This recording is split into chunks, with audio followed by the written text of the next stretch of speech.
नमस्कार दोस्तों। आज अपन जो ट्रांसफार्मर होता है मतलब जो पुराने जो पीसीबी थे उसके अंदर जो 012 015 या 6012 ट्रांसफार्मर आते थे उस टाइप के ट्रांसफार्मर मतलब ये पुराने वाले ट्रांसफार्मर जो पीसीबी से अलग होके लगते थे, अलग साइड में किधर तो जगह कैबिनेट में दिए होती ये ट्रांसफार्मर के लिए। जैसे ये पीसीबी देखो, इसके ऊपर ट्रांसफार्मर नहीं, इसको अलग से ट्रांसफार्मर लग के आता है इस टाइप वाले पीसीबी में।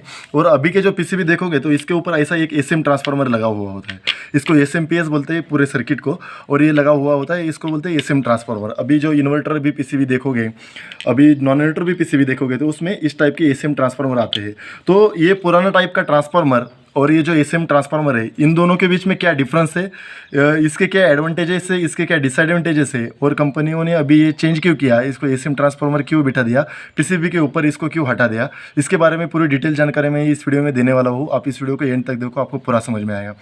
ये जो सबसे पहली बात की, जो ट्रांसफार्मर था पहले, जो एसी, ये जो ट्रांसफार्मर है इसका काम था एसी सप्लाई, जो 220 वोल्टेज एसी सप्लाई था उसको 6 वोल्टेज या 12 वोल्टेज या 5 वोल्टेज एसी सप्लाई को आउट करना इसका काम था, मतलब वोल्टेज कम करना।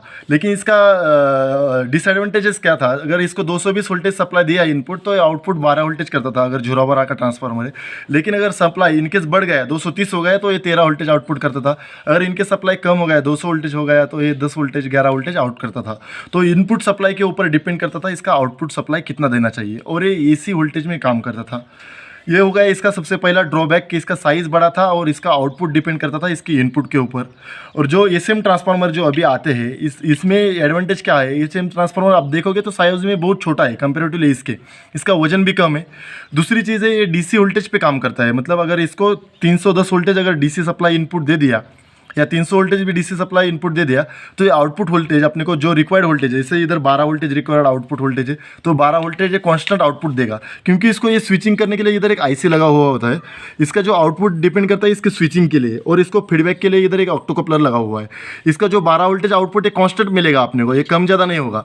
लेकिन इसमें क्या होता है, अगर इनपुट कम ज़्यादा होगा इनपुट सप्लाई तो ये आउटपुट भी कम ज़्यादा कर देगा।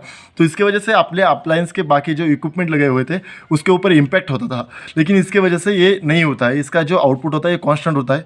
पहले तो इसका साइज कम है, इसका आउटपुट कांस्टेंट है, और ये डीसी सप्लाई के ऊपर काम कर रहा है। मतलब जो एसी सप्लाई है, जो एसी सप्लाई को आपने ब्रिज रेक्टिफायर यूज़ करके उसको डीसी में कन्वर्ट कर दिया। अगर इसका ब्रिज रेक्टिफायर देखोगे इधर बैक साइड में ब्रिज रेक्टिफायर है, ये ब्रिज रेक्टिफायर ने जो 220 वोल्टेज एसी सप्लाई था उसको इधर डीसी सप्लाई में कन्वर्ट कर दिया।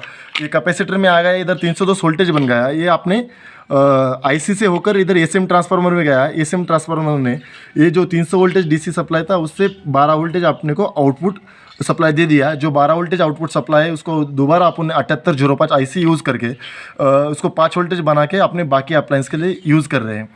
मैंने इसके ऊपर ऑलरेडी 7805 7812 के ऊपर डिटेल्स दी हुई है ऑलरेडी एक बार, तो इसको एक बार देखो, आपको समझ में आएगा। जो 12 वोल्टेज यहाँ पे कांस्टेंट अपने को आउटपुट मिल रहा है, ये इसके अंदर का सबसे बड़ा डिफरेंस है। दूसरी चीज़ है इजी टू हैंडल है, ये पीसीबी के ऊपर आराम से बैठ जाता है, कैबिनेट में इसको जगह कम लगती है, कांस्टेंट आउटपुट है, इसमें इलेक्ट्रिकल लॉसेस कम है कंपेरेटिवली इसके अंदर इलेक्ट्रिकल जो लॉसेस है वो ज़्यादा है, इसमें वो कम है। इसके सारे इतने सारे इसके एडवांटेज है। अगर इसके अंदर कुछ डाउट है तो आप कमेंट बॉक्स में जाके पूछ सकते हो। अपने इस चैनल को सब्सक्राइब कर दो। Thank you everybody, thank you so much.